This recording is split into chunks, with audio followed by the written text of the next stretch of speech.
I'm here with Trevor Lee, and this is the Frank Experience, where we talk to people about their passions, their business, what they're about, just a good conversation. And so, me and Trevor, we've been friends for years, and yeah, let's dive in. So, Trevor, I just want to ask you, man, first, how you been? How are things going? I know you've been super busy. I've been checking your Instagram. You've been blowing up with a lot of music videos. You got a lot of stuff in production or planning. Tell me a little bit about that. But first, I want to ask, what got you into what you're doing now? Go ahead. Oh man. First off, man, it's good to see your face. That's number one. I miss you. Um, uh, Same, same. yeah. That's a big question to be honest. I'm gonna need you to slow it down. I All think. right, all right, Yeah. all right. So how? Because we met, long time ago now. Yeah. But we were hanging out, we were chilling. We were just hanging out. You know what I mean? And we were traveling together. We were going to shows. You were doing shows at the time, and so let's talk about that. So, when you got into shows and you were traveling a lot, like how was that for you? Like how was the traveling life? Like how was shows? Like how was that experience? And like how has doing the number of shows that you've done, like how has that changed you as an artist? Oh man. We've been performing for. Well, I've been performing for 18 years now, Yeah. and I guess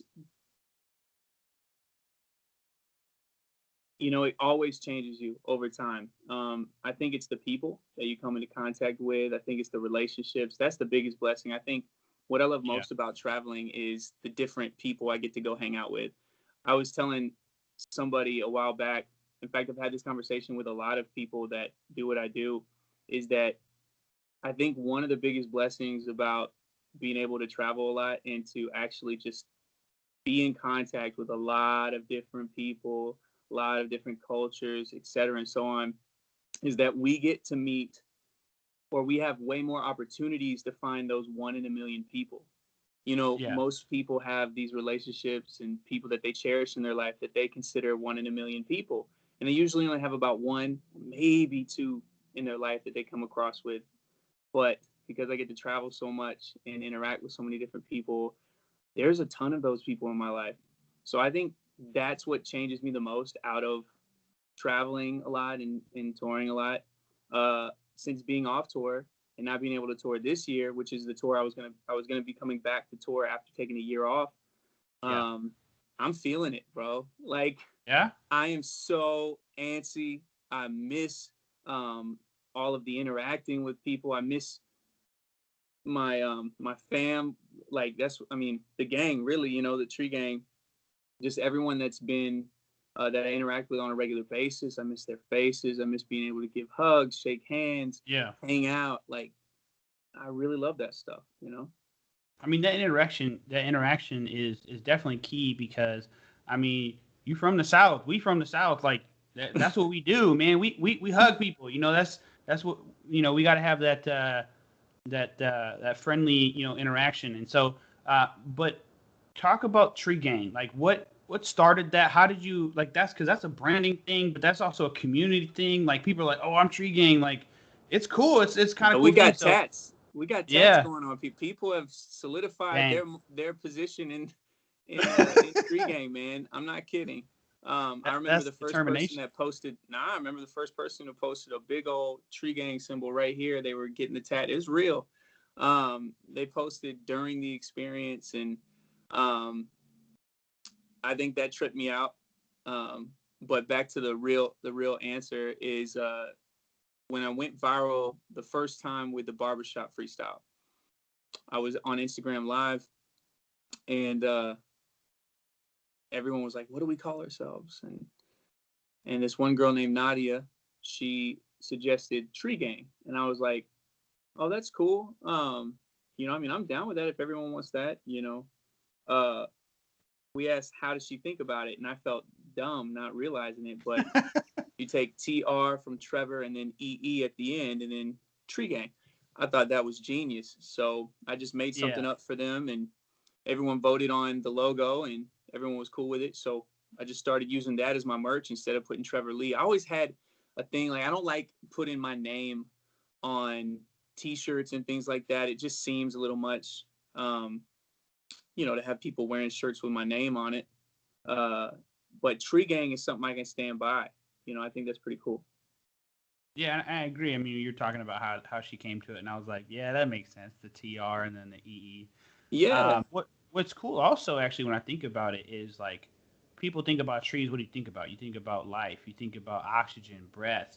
These things are like associated with things that give life. Positivity and all that kind of stuff. So I can definitely see how a lot of people want to associate with that. So that's pretty dope. So, talk about the barbershop freestyle, man, because I heard the first one and then I saw the music video. I thought the music video was pretty cool. Which Tell me one? about that. The one where you actually did a production in a Okay. barbershop. So that's kind of like unofficially titled Barbershop 2.0, and Yeah, it's called Contagious Views. And I just felt like it was fitting. I wrote that while dealing with a lot of anxiety this year. Um, you know, uh, Dealing with side effects from ADHD medication, and just had to fight my way back through. And so I wrote that, and we kind of felt like, or I personally felt that it was something along those same lines. And when I sent it over to my partner Ross, he said, "How do you feel about putting this out like really soon?" I was like, hmm. And then really everyone's response to it that's on the team, we decided, okay, well, I guess we're gonna mess up our plans and just throw this in the mix. And yeah, we did that whole production within a month and got that thing turned around. Um, but yeah, the first barbershop freestyle that went viral uh, twice now.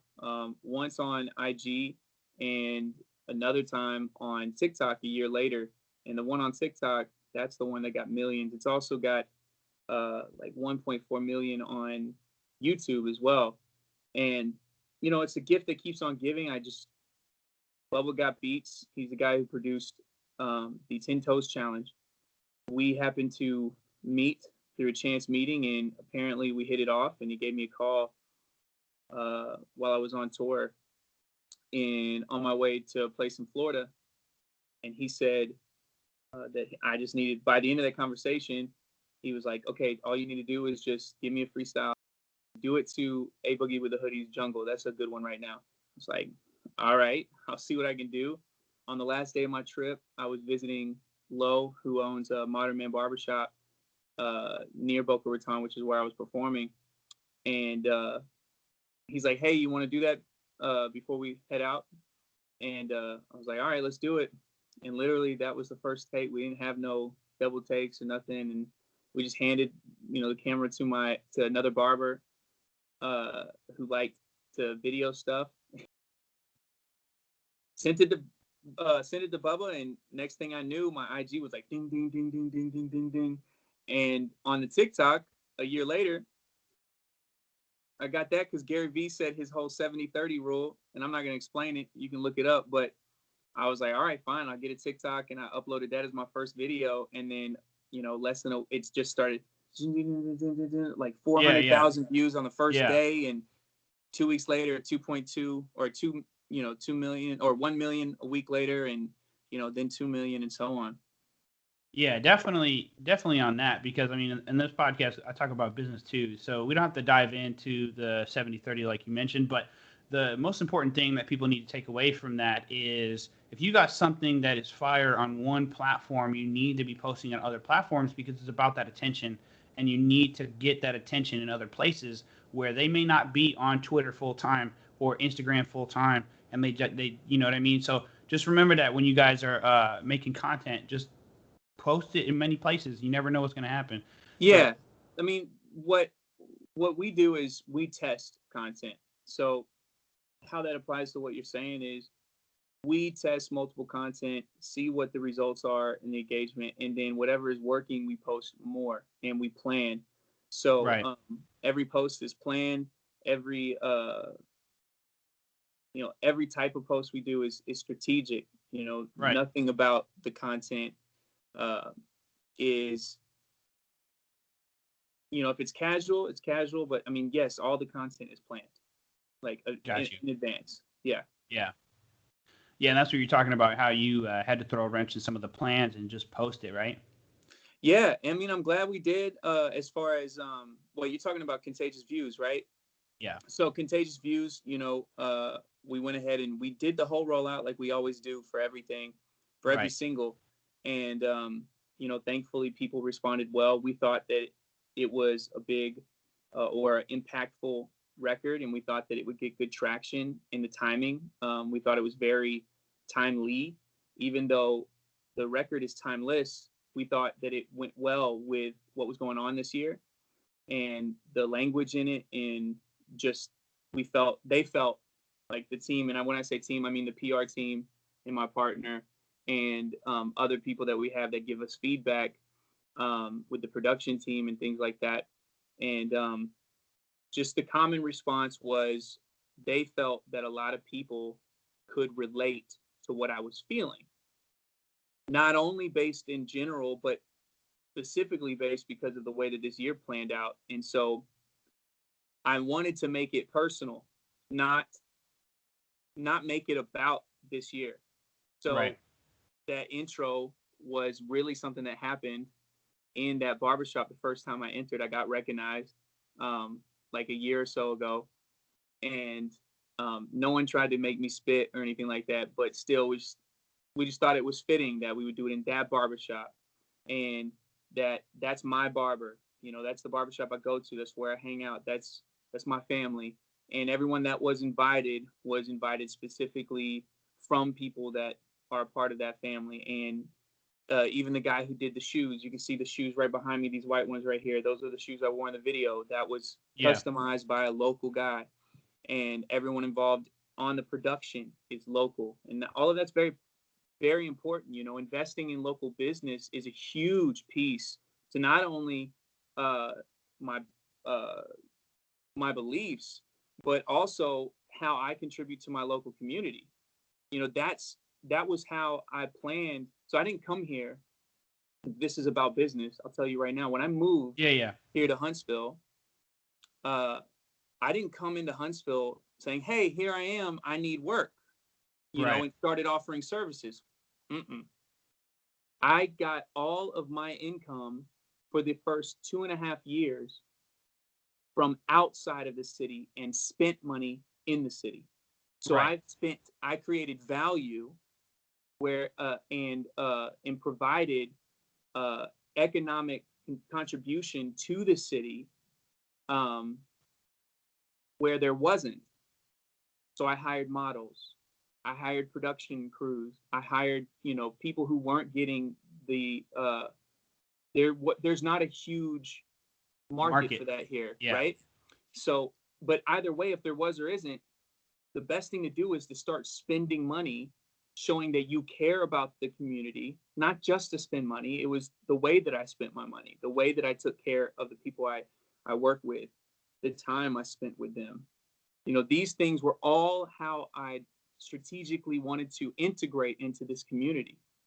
I didn't want to take, I wanted to give. And now, finally, there is reciprocation happening. And it wasn't that I felt that I'm still going to be giving. But the thing is that you have to be willing to give in order to ever receive in business. You have to Right. present that value.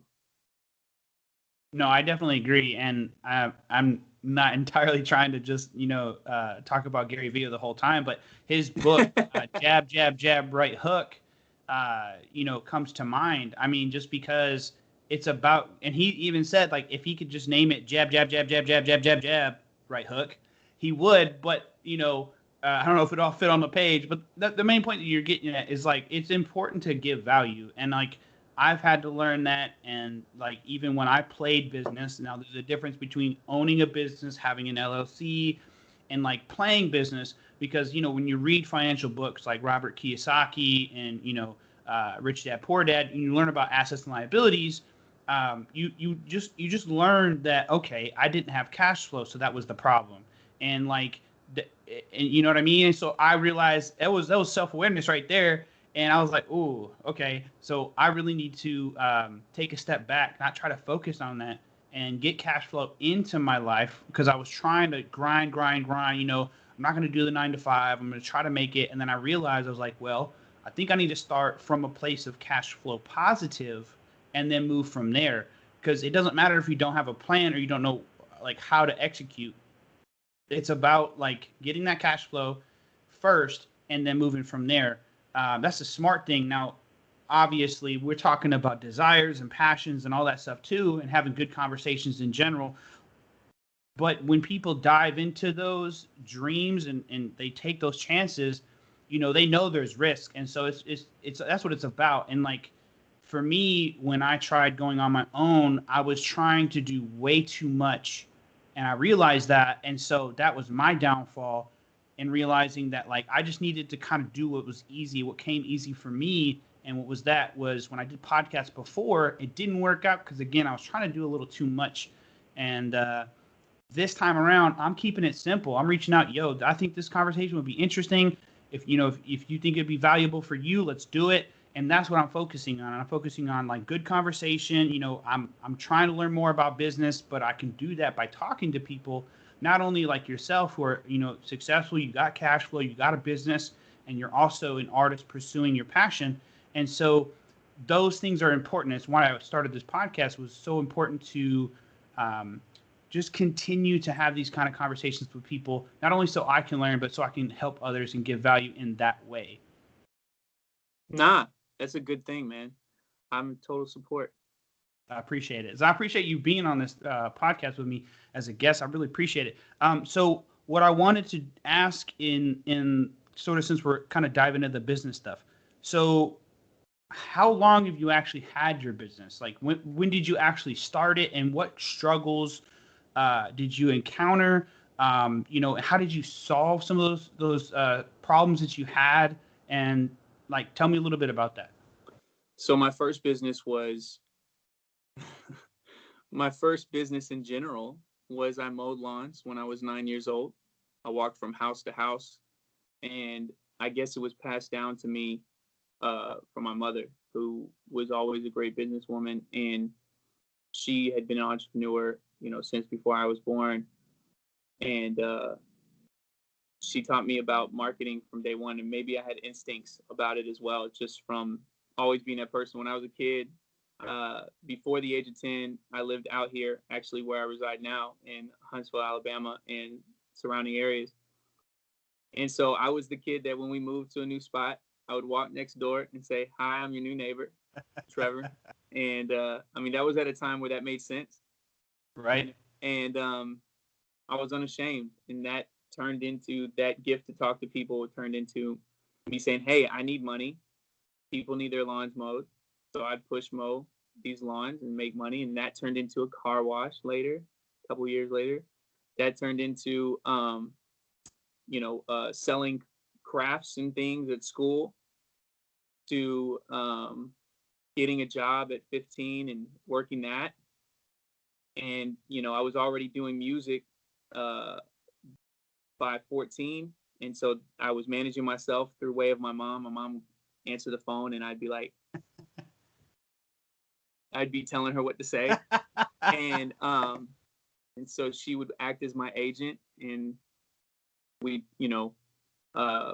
performed from that all the way, until now, I guess. And so my first real business, with a actual recognized by the government that I had to pay taxes on. My first taxable business was Trevor Lee Films, and I started that when I was 24. And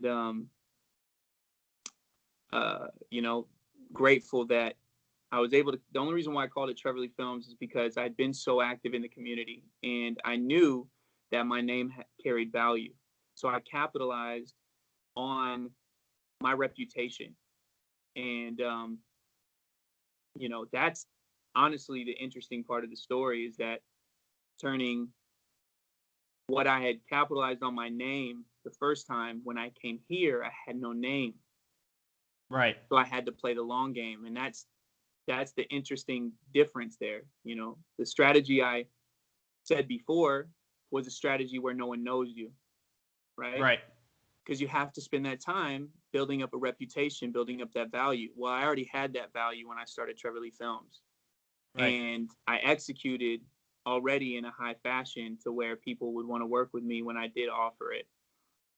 And you know, just worked it like a good business. Thing was, is I always provided what I said I would. I would under promise and over deliver whenever I could. And because in a big city, there's always someone uh, screwing someone over or not providing the services the way that they're supposed to be.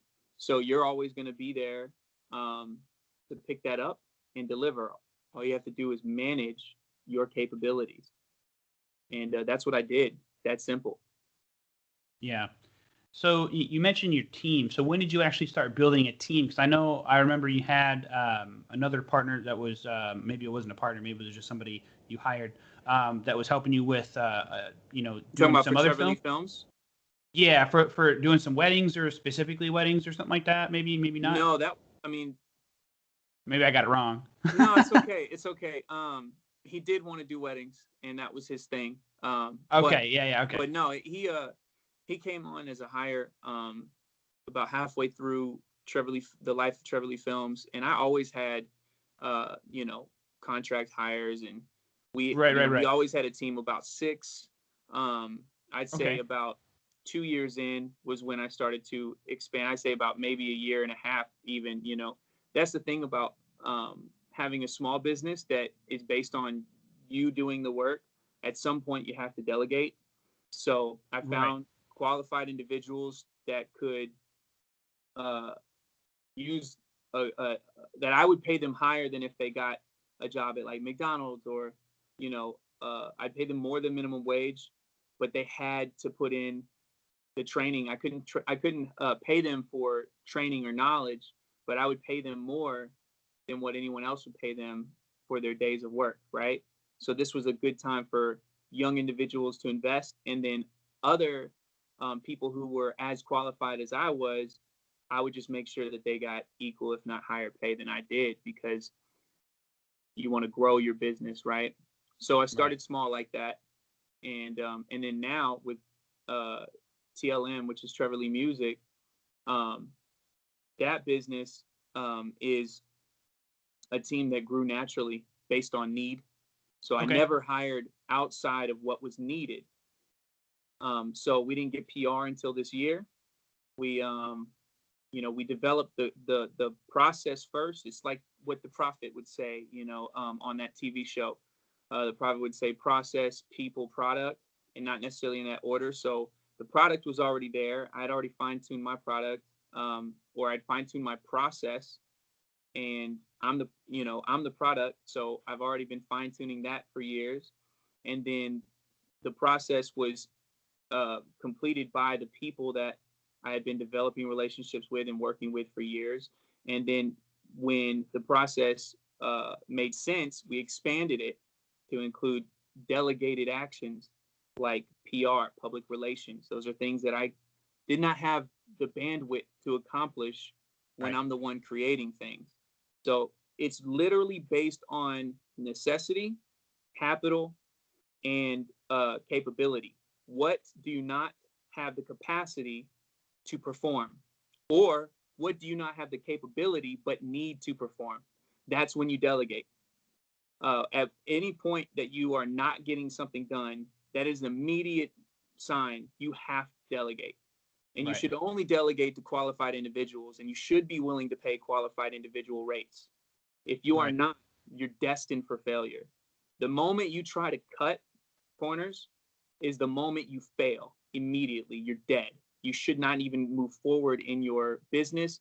The moment you cut corners is the moment you fail. You have to be willing to pay Right. decent rates to qualified individuals, and you get the type of work that you pay for 1,000%, even to Right. qualified individuals. Does that Right. make sense? I think no, it does. I was gonna chime in and mention that the important thing about the cutting of corners, even though I mentioned that I've played business, I've researched a ton. I've spent money on courses. Like I've done all of that. Like, and so, when you go through all that, you do learn something. And for me, and even with my character and who I am, and we kind of have the same character in that point where we want to be authentic, we want to be honest, and when you start cutting corners, that just it starts to come out. It doesn't matter which way you look at it. So we'll use Ellen for example, right? So the Ellen kind of debacle that they had going on there, whether there was something real that she was doing behind the scenes or not, but the point is if there's not honest, like people are just they're being authentic. If they're not being authentic all the time, that's going to get out one way or another, whether it's you're cutting corners, whether you're treating your people that work for you, good or bad. And so I guess that's for me when I think of like cutting corners. I think cutting corners is a characteristic that people get into and they're like, oh, I'm just going to do this. I'm going to save money this way. I'm going to do this. I'm going to do that, blah, blah, blah. And it spreads. And I don't know. And in my opinion, I think people that cut corners, there's a lot of other things that you can see that if you were to work with them may not be the best. And like if I was choosing like somebody to work with, I'd be like, oh, if you cut corners, like, I don't know. It doesn't seem like a good idea. Well, usually when you're cutting corners, you're going to always be stressed. And the product is going to suffer. And you can tell when somebody's product is not on the level. And it's going to come out somewhere.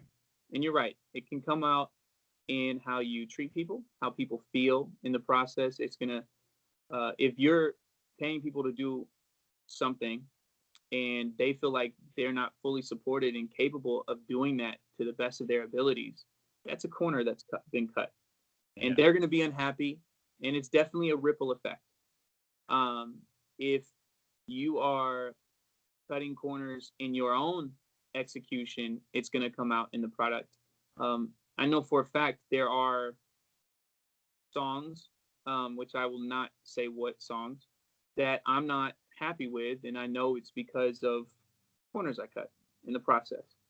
Yeah. So I learned my lesson from experience. Yeah, I think we all do.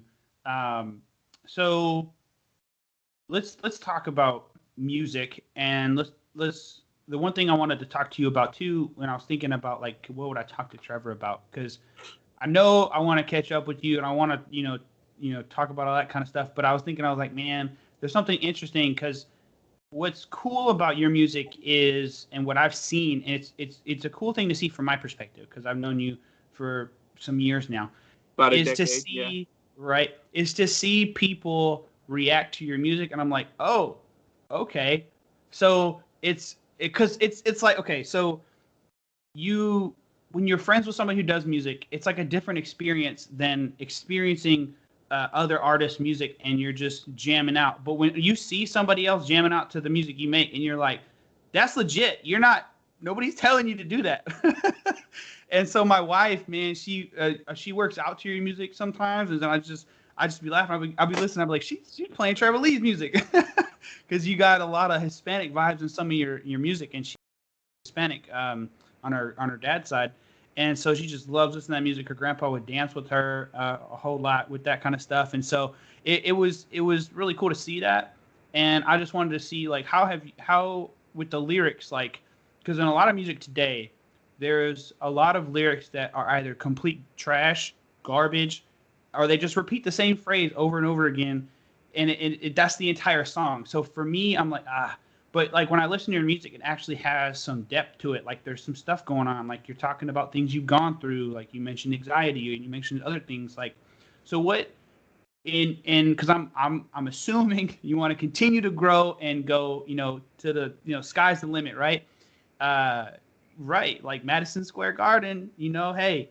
But my point is the lyrics though. Like, so what made you, when you decide to write music, even when you started it to now, to write music in a way that means or that's the wrong way to say it. Writing music in the way that you do versus the way that some artists do now. I mean, I don't think I write music any differently as far as my process than a lot of other artists that I know. And, there's so many different ways to create. And I believe that I create in all of those ways. I think maybe you're talking about the style of music, I do have a range. I would say I call it the Drake range. I can get away with some pop records. I can get away with hard hip hop and rap. But the one thing they all have in common is they have a certain swing, and you can't get away from my voice. My voice is extremely consistent and has a certain character. And also in the way that I write things, you can kind of tell it was written by me if you've been listening for a while. It's just my language in general, I think. Yeah. I would say that I'm not that different from a lot of people, except for the fact that I know myself and I refuse to speak on things or be anything other than what comes out of me organically. Right. So there's some records, a lot of records that have no. If it's rap, I'll tell you this: if it's rap, it's 100% what I know and pulling from my own experience, because that's just how rap is. I would never want to speak on something that isn't what I know. However, on the pop records, they're story based, have no pull from my personal life. Right. I mean, of course, as an artist, I pull from my perception and experience. However, Worth It, at the time that I wrote it, wasn't based on my life at all. And that song was not based on my life. Yeah. And I don't write songs like about people or for people. You know, I just write music that I feel I'm inspired by a vibe or inspiration. I like Worth It was inspired by another person's life that I happened to be connected to at the time. Contagious Views was a fight personally that I did and did not write it in order to be released. The Barbershop started as an exercise as well, where it was just an exercise to write a freestyle, and it was kind of like my personal manifesto, and then people really liked that. And I would say Pause was just something I heard the music, and that's what came to me, and I pulled from, you know, past and present, you know, experiences. But it wasn't necessarily a song representing my life. And I think that's why so many people, there's just enough personal experience that I pull from to make it a story. And then also just the way that I perceive things to make it broad enough for people. I don't know. Now we're getting into why I can't. Yeah. No, you're good. Like I get it. But you mentioned some things that I honestly didn't know. Like I didn't know that with the different types of genres of music, they call for different types of lyrics. I didn't know that. I was just literally in my mind, I was perceiving somebody who knows nothing about the music industry. I'm just like, man, you're saying the same thing over and over again. It's not like I guess there's a difference too, because I know like when you're talking about dancing music, like music is purely just written rather. I mean, if you got the perfect lines and melody, and the music is bumping, I don't mind. If people will listen to it like that and they want to dance and have fun, man, I'm down. There's a lot of songs that I love that repeat over and over and over again. Interesting. Okay. So this is another reason why I wanted to make the podcast as well. Like as I continue to talk to more people that expand my horizons, my perspective, that was actually something that happened yesterday when I was talking to a guest. Like the guy's from Bulgaria, but lives in Germany, and he was talking about how yesterday is the day of the like both sides of Germany. It's their anniversary yearly of both sides coming together. Tearing down the reunification. Yeah, reunification day. And we were talking about that. We were talking about, other things. And like it just like when I start talking to people who have a different perspective on things or have knowledge of other things that I don't, it helps me learn. And I think that's another reason why this is a great thing, and I'm definitely going to keep doing it. But let me dive into something else here. So with your because I mean, you've done photography for a long time too, right? Yeah, specifically video production and photography, primarily video production. Yeah. But what I was getting at is you've played with the camera a little bit. So are you a fan of or let me rephrase that. Has taking like photos, has that helped you with cinematography, like kind of like that kind of thing? Or where did you get your knowledge of how to like frame shots and stuff like that? So you're pulling from what I told you about how the first thing I did when I started uh, like actually, doing video production, was I picked up a book called Photography 101, Yeah. learning the foundation of photography. I feel like it benefited, and there was another reason why, as a video producer, that I was probably better than the next man. Um, Yeah. Fine, I don't know. I just had a knack for or instinct, good instincts on what I should learn that would give me an edge. Starting at the fundamentals. Yeah. Yeah. I mean, that's super important because I If do know. Go ahead. Well, I was gonna say what I thought was, if I'm going to take moving pictures, I should probably figure out how to take a picture first. That's a good quote. That's a good one. Well, you can quote me if, on it. if you're gonna take moving pictures, I better learn how to take a picture. Yeah, That's good. I don't think I've heard that before. I mean that's what I thought in my head. Yeah, yeah, definitely. So this is something. So definitely in the questions that I wanted to ask, one of them is, what is something about you that you can express that not a lot of people may not know? Oh, I have no idea. That's a thinker. Uh, Like just something like, I got a like fake like tooth. a color of something, huh? Now I got a fake tooth. You got a fake tooth? Mm-hmm. What happened? I was playing basketball when I was younger, and this dude was smaller than me, and I tripped over him when I was crossing him over, trying to, Ooh. and I tripped over him, hit the goalpost right on my tooth right there. Oh man, Yeah. I've done some crazy stuff that have you ever when I was a kid, I did that thing where you jump on the garage and you try to jump off with a garbage bag thinking you Yeah. was going to fly? I never done that. Never done that. Yeah, I did. That was pretty dumb. Wow. But I think one thing that's pretty cool that that kind of shows your character is like, I don't like we've been friends for years, right? But like Yes. when I needed a ride to a job interview, I want everybody to understand this. This dude gave me a ride. I And did? that may not seem like a lot, but I mean, it was years ago. I told you I was doing research before we jumped on, and I was like looking at all the old stuff, and I was like, oh dang, yeah, okay. And so this guy is somebody that if you get in his circle, he's got you. So just know that. But we're gonna go ahead and wrap it up here, everybody. This has been the Frank Experience with Trevor Lee, and we'll catch you in the next one. Hey, thanks for having me on. It's a pleasure to have you as family.